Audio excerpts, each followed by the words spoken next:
Servant of the people کا پہلا season 2015 میں یوکرائن میں لانچ ہوا تھا۔ یہ ڈرامہ سیریز کیورٹل 95 کمپنی نے بنائی اور دیکھتے ہی دیکھتے اس نے مقبولیت کے تمام ریکارڈ توڑ دیے۔ سیریز اپنی مرکزی کردار پروفیسر ویسلی پیٹرووچ کے گرد گھومتی تھی۔ پروفیسر ویسلی ہائی اسکول میں تاریخ کا استاد تھا۔ اس کی عمر 30 سال تھی اور وہ اپنے طالب علموں میں بہت مقبول تھا۔ اس کا ایک شاگرد کرپشن کے خلاف ایک ویڈیو بناتا ہے اور یہ وائرل ہو جاتی ہے۔ اس وائرل ویڈیو سے پروفیسر ویسلی حادثاتی طور پر سیاست میں آ جاتا ہے۔ طالب علم اور نوجوان اس کی کمپین کرتے ہیں۔ سوشل میڈیا اس کی تقریریں، کرپشن کے خلاف جہاد کے اعلانات اور اس کی سچائی اور سادگی پروموٹ کرتا ہے، اور پروفیسر ویسلی صدر منتخب ہو جاتا ہے۔ صدر بننے کے بعد سسٹم اس معصوم اور سچے انسان کے ساتھ کیا کرتا ہے، یہ داستان سیزن کو دلچسپ سے دلچسپ بناتی چلی جاتی ہے۔ پروفیسر ویسلی کی آنکھ روزانہ کسی بحران سے کھلتی ہے اور کسی نئے بحران پر پہنچ کر بند ہوتی ہے، حتیٰ کہ یہ واش روم میں کموڈ پر بیٹھا ہوتا ہے اور اس کی سیکرٹری دستک دے کر اسے کوئی نہ کوئی بری خبر دیتی ہے، اور اس کے بعد ویسلی کے ساتھ جو کچھ ہوتا ہے وہ ناظر کو ہنسنے اور بعض اوقات رونے پر مجبور کر دیتا ہے۔ بہرحال سیریز میں یوکرائن سمیت دوسری اور تیسری دنیا کے تمام مسائل پیاز کی جھلیوں کی طرح تہ در تہ کھولے جاتے ہیں، اور ہر جھلی ناظرین کی توجہ اور دل کھینچ لیتی ہے۔ پہلے سیزن کے بعد دوسرا سیزن اور دوسرے کے بعد تیسرا آتا ہے، اور یہ پچھلی مقبولیت کا ریکارڈ توڑ دیتا ہے۔ یہ سلسلہ 2019 تک چلتا رہا۔ اس دوران پروفیسر ویسلی کا کردار نبھانے والا ایکٹر یوکرائن کے ساتھ ساتھ پورے مشرقی یورپ اور روس میں مقبول ہو گیا۔ یہ خریداری کے لیے کسی اسٹور میں جاتا تھا تو لوگ اسے مسٹر پریزیڈنٹ کہہ کر اس کے ساتھ تصویریں بنواتے تھے۔ چنانچہ یہ یوکرائن میں اتنا ہی مشہور ہو گیا جتنا ترکش اداکار انجن التان ارطغرل غازی کے کردار کے بعد ترکی اور پاکستان میں تھا۔ لوگ اسے سچ میں عثمانی خلافت کا معمار سمجھنے لگے تھے۔ پروفیسر ویسلی کا اداکار چالاک تھا۔ اس نے اس مقبولیت کو کیش کرانے کا فیصلہ کیا۔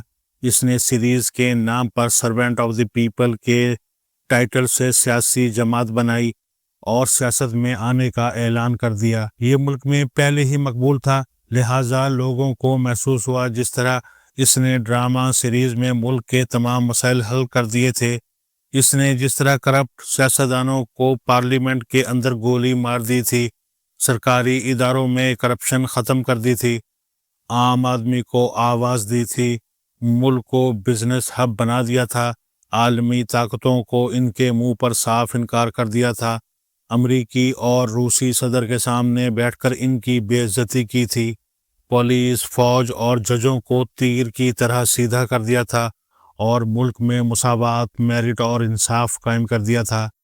یہ بالکل اسی طرح اقتدار میں آ کر ملک کا مقدر بھی بدل دے گا، لہٰذا لوگ دھڑا دھڑ اس کے گرد جمع ہونے لگے۔ یوکرائن میں بھی دنیا کے دوسرے ملکوں کی طرح ڈیپ سٹیٹ موجود ہے۔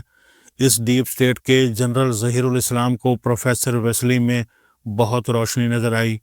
اسے محسوس ہوا یہ شخص اگر اقتدار میں آ گیا تو یہ واقعی ملک کو بدل کر رکھ دے گا، چنانچہ اس نے اسے سپورٹ کرنا شروع کر دیا۔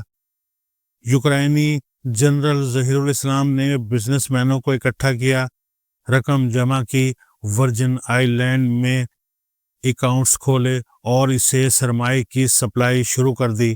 پروفیسر ویسلی کو سوشل میڈیا، بالخصوص انسٹاگرام کی بھرپور حمایت حاصل تھی۔ یوکرائن کے اس زمانے میں دو بڑے مسئلے تھے، اسٹیبلشمنٹ اور کرپشن۔ لوگ کرپشن اور اسٹیبلشمنٹ دونوں سے بے انتہا تنگ تھے۔ پروفیسر ویسلی نے اپنی سیاست کی بنیاد اینٹی اسٹیبلشمنٹ اور اینٹی کرپشن کے سلوگنز پر رکھ لی۔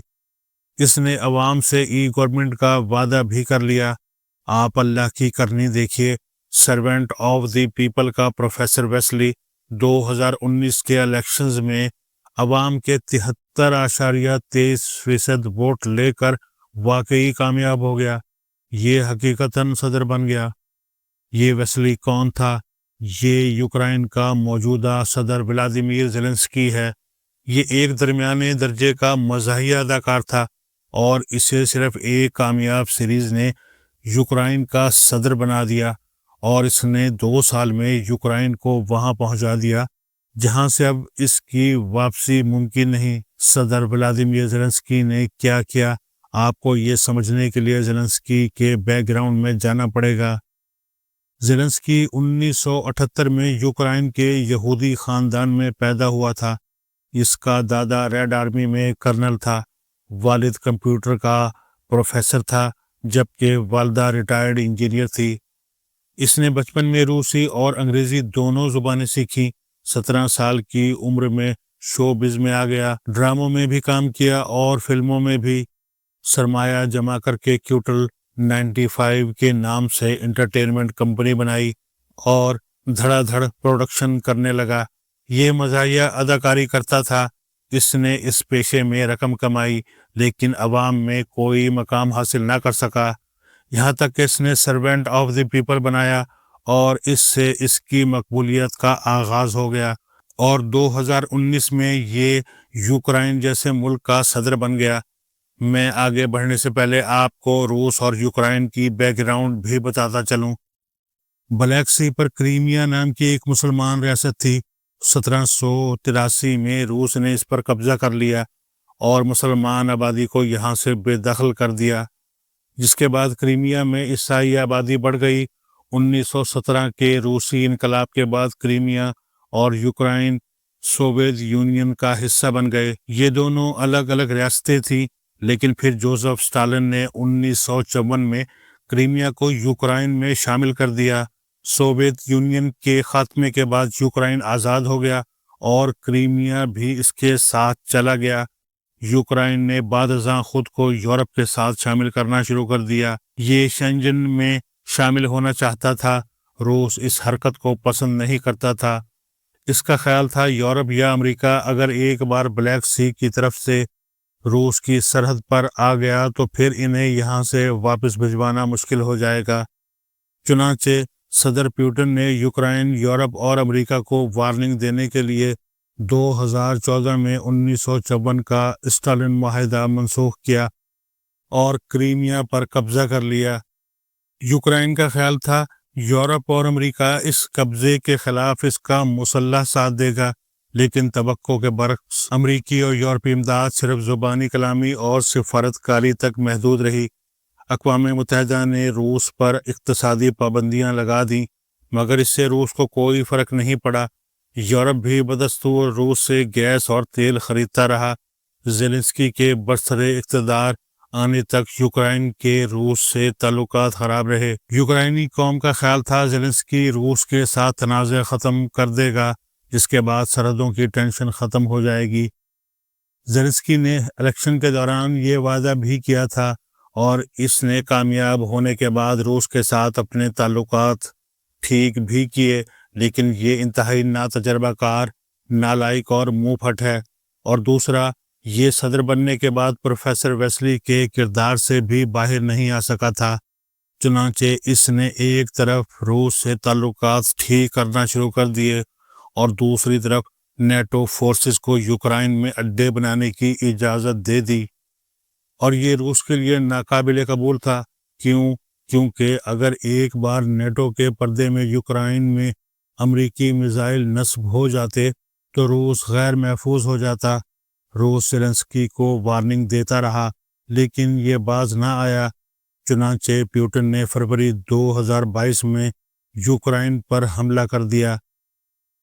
زیلنسکی اگر سمجھدار ہوتا تو یہ روس کو اس لیول تک نہ آنے دیتا، لیکن یہ فل ٹائم پروفیسر ویسلی کے کردار میں آ گیا تھا اور اس نے سڑکوں پر ہم عظیم قوم ہیں اور ہم تمہیں ناک سے چنے چبوا دیں گے کے نعرے لگانا شروع کر دیے۔ سوشل میڈیا اور میڈیا ان نعروں پر قومی نغمے بنانے لگا اور اس کا یہ نتیجہ نکلا۔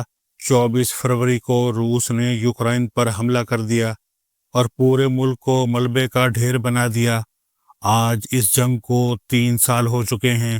اس دوران میں یوکرائن ملبے کا ڈھیر بن چکا ہے اور امریکہ ساتھ نہ دیتا اور یہ اس سے $350 ارب، جی ہاں $350 بلین کا اسلحہ اور امداد نہ دیتا تو روس اب تک یوکرائن کو ہڑپ کر چکا ہوتا۔ اس صورتحال کا صرف ایک شخص ذمہ دار ہے اور وہ ہے ولادیمیر زیلنسکی۔ اس شخص نے ایک طرف یہ جنگ چھیڑ دی، اپنا ملک تباہ کر دیا، اور دوسری طرف ملک میں مارشل لا لگا دیا اور جنگ کے خاتمے تک خود کو صدر بھی ڈکلیئر کر دیا۔ ولادیمیر زیلنسکی نے یہ سب کچھ کیوں کیا؟ اس کے بارے میں 2 تھیوریز ہیں۔ پہلی تھیوری یہ یہودی پلان ہے۔ زیلنسکی کا تعلق یہودی خاندان سے ہے اور اسرائیل اس وقت ایک بڑی جنگ چاہتا ہے۔ اس نے ایک طرف غزہ کی شکل میں مشرق وسطیٰ میں آگ لگا دی ہے اور دوسری طرف یہ یورپ کو تنور میں دھکیل رہا ہے۔ یہ دونوں جنگیں کسی بھی وقت تیسری عالمی جنگ میں بدل سکتی ہیں اور یہ اسرائیلی منصوبہ ہے اور زیلنسکی اس منصوبے کا حصہ ہے۔